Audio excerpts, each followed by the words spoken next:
Hello, church. Thank you for joining me today.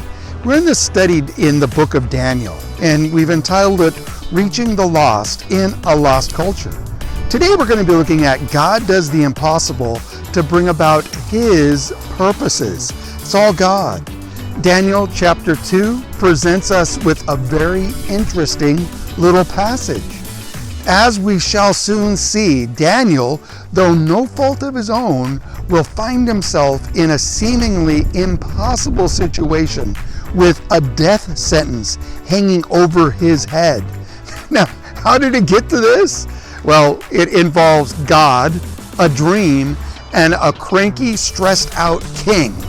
In fact, everyone in this chapter will find themselves under some pretty intense pressure. So let's jump in. Daniel chapter 2, verses 1 through 4. In the second year of his reign, Nebuchadnezzar had dreams. His mind was troubled, and he could not sleep. So the king summoned the magicians, enchanters, sorcerers, and the astrologers to tell him what he had dreamed. When they came in and stood before the king, he said to them, "I have had a dream that troubles me, and I want to know what it means." Then the astrologers answered the king in Aramaic, "O king, live forever. Tell your servants the dream, and we will interpret it." Have you ever had a dream so vivid and real that you woke up startled, sweating, or your heart pounding? Well, King Nebuchadnezzar, he had one of those dreams. But this dream came with a little twist. It was totally God-given, and it really shook the king to his very core. Now, God has been known to disturb a person's sleeps from time to time, but always at an opportune time to wake you, to jar you awake, to pray for someone maybe. Nebuchadnezzar saw a great and impressive statue that was smashed to pieces by a stone, and that stone became a great mountain that filled the whole earth. Now, this had the king completely freaked out. Was the statue a representation of him? Was it his kingdom? When is it going to be smashed to bits? You could probably imagine the thoughts that swirled in his head.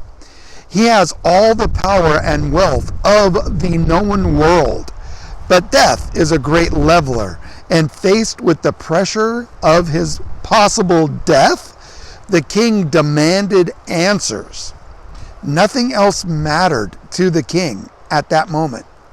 Job, the book of Job, contains an interesting word on this in Job chapter 33, verses 14 through 18. For God does speak, now one way, now another, though man may not perceive it. In a dream, in a vision of the night, when deep sleep falls on men as they slumber in their beds, he may speak in their ears and terrify them with warnings, to turn man from wrongdoing and keep him from pride, to preserve his soul from the pit, his life from perishing by the sword. Nebuchadnezzar was terrified with warnings, all right. So he summoned his wise men. And basically these guys were a bunch of spiritists and New Agers. It's interesting that the only ones not asked in the group were the Bible believers, were the real God worshipers. Seems things haven't really changed that much. But this motley bunch of wise men are pretty confident as they came in and said, "O king, live forever. Tell your servants the dream and we will interpret it for you." Now, like most mediums and clairvoyants even today, they're probably thinking that they could just be clever and make up some vague, waffly answer and get away with it. But the king has other ideas. Daniel chapter 2, verse 5 through 9. The king replied to the astrologers, "This is what I have firmly decided. If you do not tell me what my dream was and interpret it, I will have you cut into pieces and your houses turned into piles of rubble. But if you tell me the dream and explain it, you will receive from me gifts and rewards and great honor. So tell me the dream and interpret it for me." Once more they replied, "Let the king tell his servants the dream, and we will interpret it." Then the king answered, "I am certain that you are trying to gain time, because you realize that this is what I have firmly decided. If you do not tell me the dream, there is just one penalty for you. You have conspired to tell me misleading and wicked things, hoping the situation will change. So then tell me the dream, and I will know that you can interpret it for me. The king isn't ready to play the wise men little games this time. If they can't tell him both the dream and the interpretation, then they will be cut into pieces and their houses will be put into piles of rubble. Now on the plus side, that's the downside. Plus side, if they can state both the dream and the interpretation, all manner of rewards and honor will be theirs. So quite literally, life and death stood before all involved. If they knew God and were given revelation, they would live. If their so-called wisdom was based on a lie or false hope, they would die. And that brings us to an interesting thought. Your belief will be tested. In a similar way, this is how we all will be tested. Where is your hope? What is your foundation? Is it in the true God? Is it in Jesus dying for you? Or is it on your own ability and understanding? Now, with the king dictating such an extreme outcome, it's good to ask why he would be doing this. It was pretty extreme. Now, on a natural level, the king is probably sick of his wise men that make up as they go along, just make things up, telling him what they think he wants to hear. But on a more spiritual level, it's God who is behind this. And be assured that when God causes extreme things to happen, then as well as now, it's so he can act extremely. God allows things to happen in our lives that are completely out of our control, as it was with Daniel, so that God has to act. And when God and only God acts, he gets the glory. Daniel chapter 2, verses 10 through 17. The astrologers answered the king, "There is not a man on earth who can do what the king asks. No king, however great and mighty, has ever asked such a thing of any magician or enchanter or astrologer. What the king asks is too difficult. No one can reveal it to the king except the gods, and they do not live among men." This made the king so angry and furious that he ordered the execution of all the wise men of Babylon. So the decree was issued to put the wise men to death, and men were sent to look for Daniel and his friends to put them to death.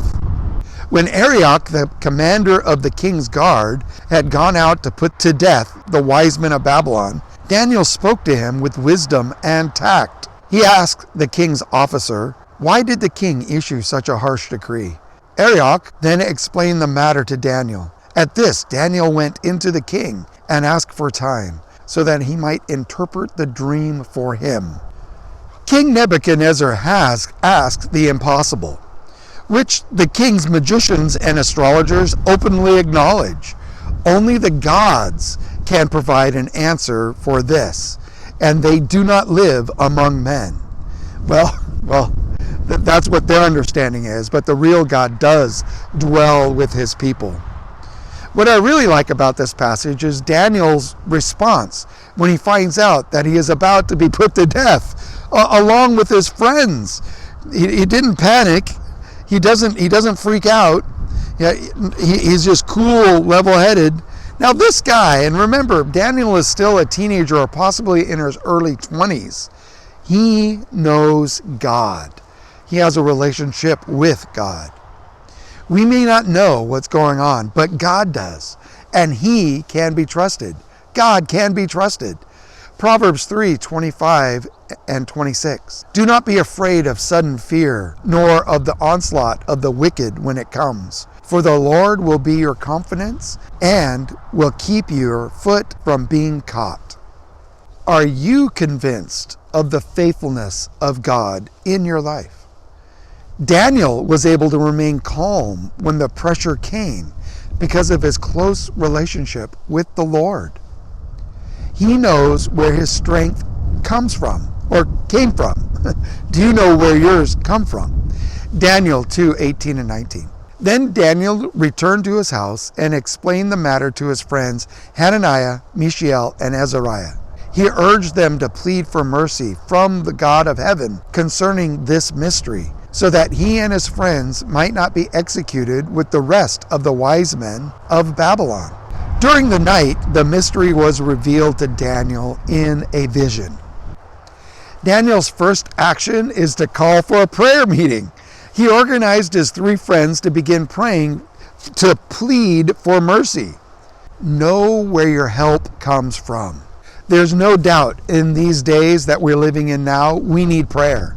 We need each other, and we need to be praying for each other.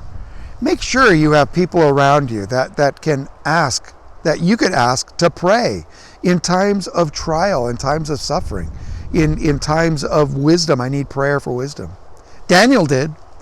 Also, take things straight away to the Lord instead of stewing on them for a while.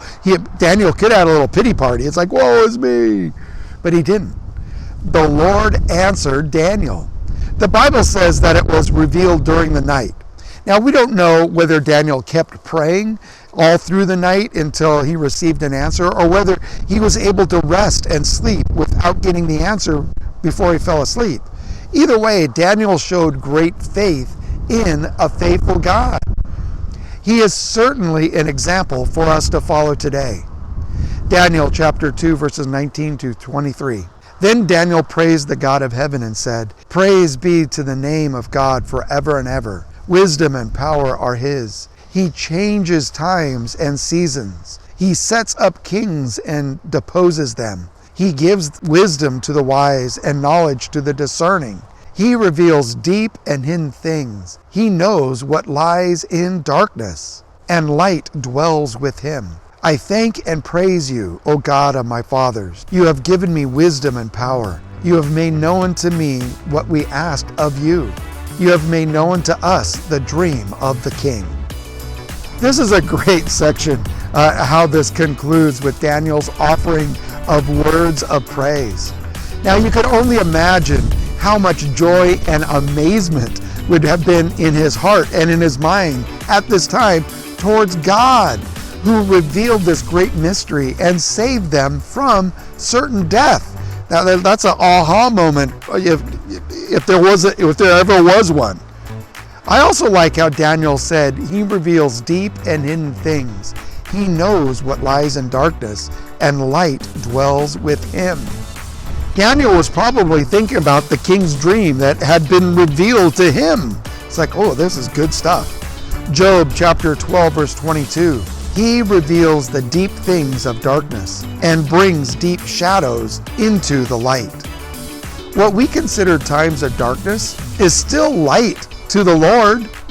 Right now in your life, it may seem that the pressure is on, and the pressure may be on, but God knows what lies in darkness. Be like Daniel and commit all things to the one who holds your life in his hand. He's still the God of the impossible. God does the impossible to bring about his purposes. He reveals deep and hidden things, and he gives wisdom and power to those in need.